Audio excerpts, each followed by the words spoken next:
Well, we're on ground in Oka and the entire Anambra State, 21 local government areas of the state, over 300 wards, almost 6,000 polling units in the 3 senatorial districts of the state. And about 2.8 million people registered for that election, but about 2.7 collected PVC. Now, when politicians speak and the loser will say yes, the winner will say yes, for those of us who are multi-stakeholders, part of the multi-stakeholders ecosystem, we look at the process. And one of the things we notice is the voter turnout. Although it's a significant improvement from 2021, 2021, the voter turnout was as bad as just slightly about 10% of the voter turnout. Now, this last one is about 21%, so you can say it's about a 100% increase. But if you look at broadly, it's still a poor voter turnout. So we're talking about 2.7 million registered voters, a population of, say, 5 million, and then just about 500,000 people came out to vote, slightly over that, to decide who becomes the leader of their state. So this is a big challenge as far as voter apathy is concerned. But let's bring in one of the candidates from yesterday's election, the governorship candidate of the Labour Party, Judge Moghalu, who contested in that election yesterday, came like 4th position. Mr. Moghalu, thank you so much for coming on the program.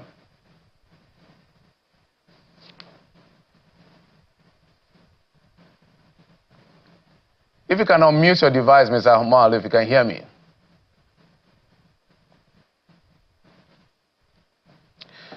Oh, dear. Thank you very much, Justice, for having me. Thank you. Can you hear me? Oh, fantastic. Thank you for coming on the program. Oh, my device is not muted. Yes, I can hear you now. Fantastic. Thank you. A quick one. Of course, there are so many comments that have come out from this particular election. Thank you very much for having me, Geoffrey. All right, fantastic. I get there's a slight delay, so I'll just throw in my question and allow you to speak. Let's get your quick reaction and assessment of yesterday's exercise before we get into some of the nitty-gritty.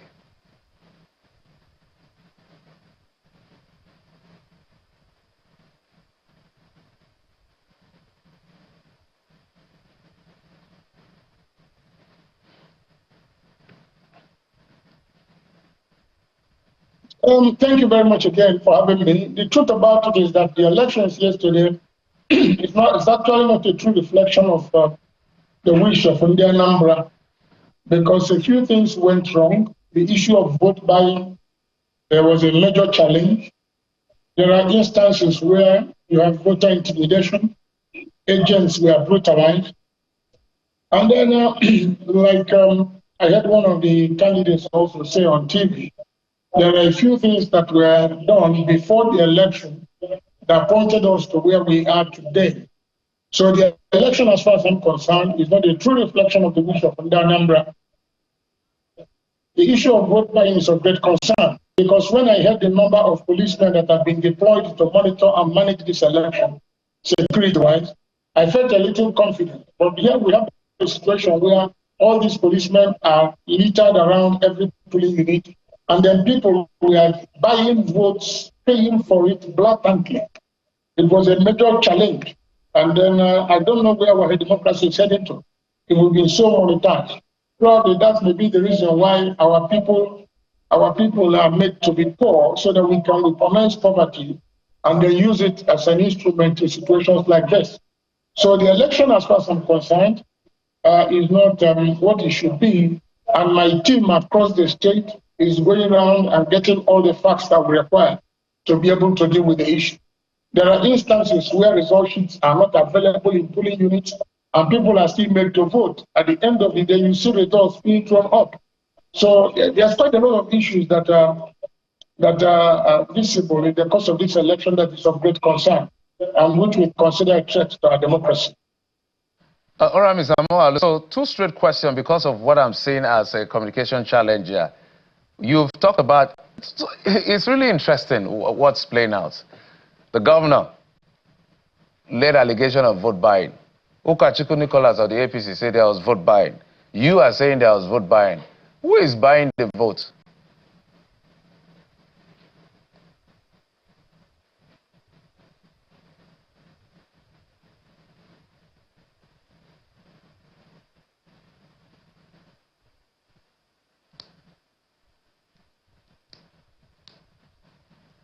have been arrested who were wearing the tag of the government. Of the government party, no, let's put it that way. The party in government. Some of their agents are visible there. Some of them are on record as having been seen purchasing votes. Even there's a commissioner who is also on camera seen buying votes in my particular constituency. So there are many instances like that. I understand that you lost your polling units. So confirm to us, did you lose your polling units, and was it as a result of vote buying?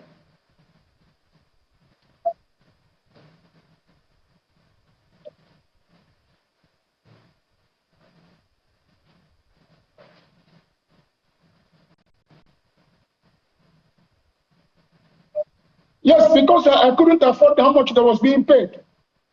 I couldn't pay, and I refused to pay. I refused to get involved. So they had too much money to buy votes, and what do you expect my people to do? They failed because a lot of them are poor. You know, Mr. Moghalu, it's now, so for context, so that I'll put it in proper perspective. You lost your polling units, and you came, I think, fourth in that election. Significant, distant fourth, I should put that, because the governor scored about maybe 400 and something thousand, 71% or 72 or 3% of the votes. Let's just say excess of 70% of the votes. And you scored about, I think, 10,000 of that particular vote. Is this a question of vote buying, or your political party and yourself did not build enough capacity to be able to run this race effectively?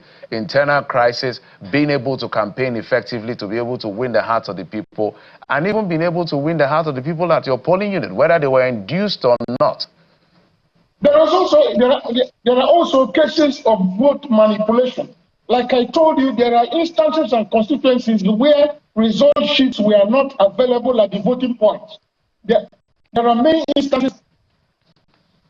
You know, there are instances that you find voting points that have no result sheets. What were the result sheets doing? And even INEC officials were on camera saying that they were waiting for the result sheets. Meanwhile, voting was taking place. And the information available to us was at the point where these result sheets were kept at bay, results were being written to reflect the wish of those who are writing the results and not the wish of the people. You know, I don't know. Maybe I ask two questions. And in an instance like that, in a situation like that, you can put anybody, any figure you like, all in an attempt to pretend to have won.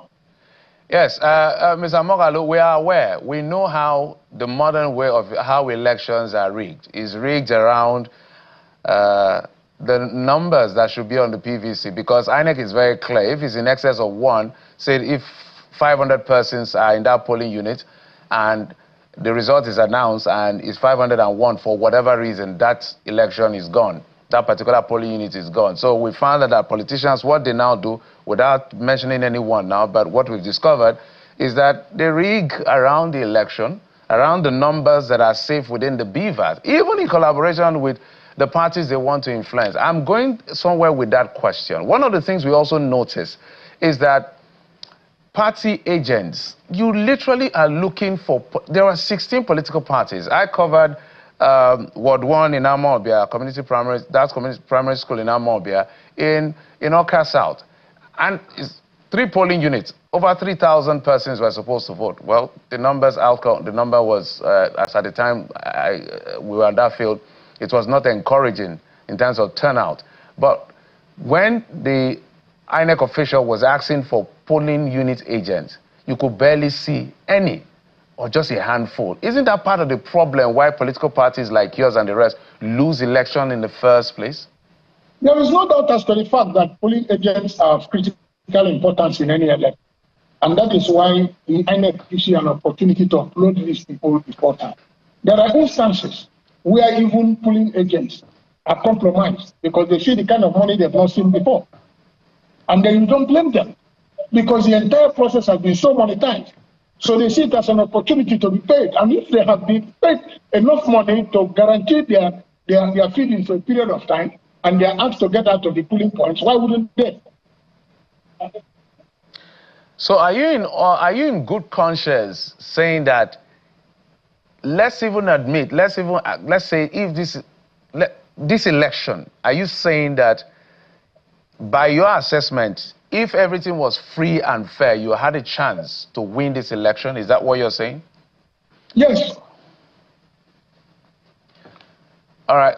Mr. Moghalu, let's begin to custom because of the delays we're seeing. But let me find out from you, what is your next line of action? I asked that last question. Yes, I had a chance, a very big chance, yes. Yes, I asked that question deliberately because if you choose to head to court, so question number one, will you be heading to court? That's question number one. Question number two, what are you going to be presenting in court? Because if for you to be able to upturn an election where the margin of lead is worlds apart, 70% landslide, the evidence has to be heavy. Allow me to use that phrase. So are you heading to court? At least let me establish that in the first place. The decision is not about me alone. We have a team, we work together. What we are doing now is to collect the evidences we have or the issues we have across the 326 electoral wards. And by the time we finish and look at the report of the 5,718 agents we sent on duty, by the time we finish collecting all this information, then the team will meet and then decide on next line of action. It is not about me alone, it is about a team. Okay. Mr. Moghalu, let's talk about the issue of voter apathy, which has been raised over and over, even with civil society organization and civil society situation room, about the fact that although we have seen an improvement in the range of, we can say 100%, if we look at what happened in 2021, 10 as against, I think, 21 or 22% this time. So there's an upscale, there's an upswing in terms of the voter turnout, but it's significantly still low if you look at 20 as against 100%. What do you make of this development as far as elections are concerned, positing it with the Anambra State governorship election that ended yesterday or was rounded off today?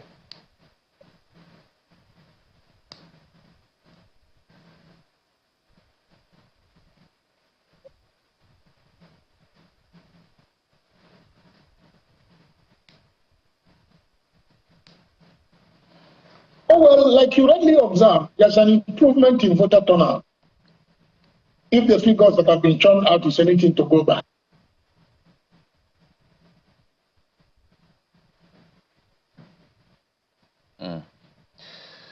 Oh dear.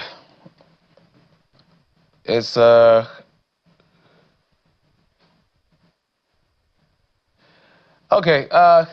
Today the technology has not been super supportive, but we'll go on a quick break. When we come back, maybe I will reel out the scorecard of all the performance of the 16 political parties and see how we can get a last word, possibly, or some series of thoughts from Mr. George Moghalu, who is the governorship candidate of the just concluded governorship election in Anambra State.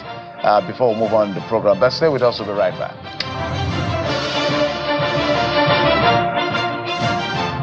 Welcome back. My guest, George Moghalu, is the Labour Party governorship candidate in yesterday's election in Anambra State. I want to take his last thought. Mr. Moghalu, if you can hear me, quick one. The governor has extended his hand of fellowship. Are you accepting? And what should we be expecting from you next? If you can do that in 1 minute. No, I don't have any quarrel with the governor extending hands of fellowship, but the point is that the issues that are associated with the election has to be resolved. Once these issues are resolved, if it's in his favor, to God be the glory. If it's in my favor, to God be the glory. If it's in anybody else's favor, to God be the glory.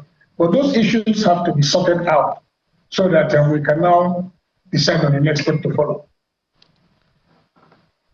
Okay, because he had talked about the fact that Anambra, when it comes to election, the fight hard, but after the election, your brothers should come together and you see what you can do to move the state forward.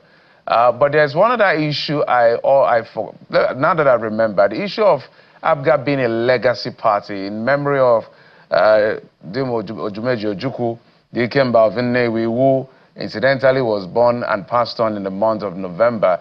That cultural legacy is being seen also as a fundamental factor that helps ABGA, besides any other confluences that helps them in the victory for any election. So do you see any upsets for ABGA in the nearest future by any stretch of imagination?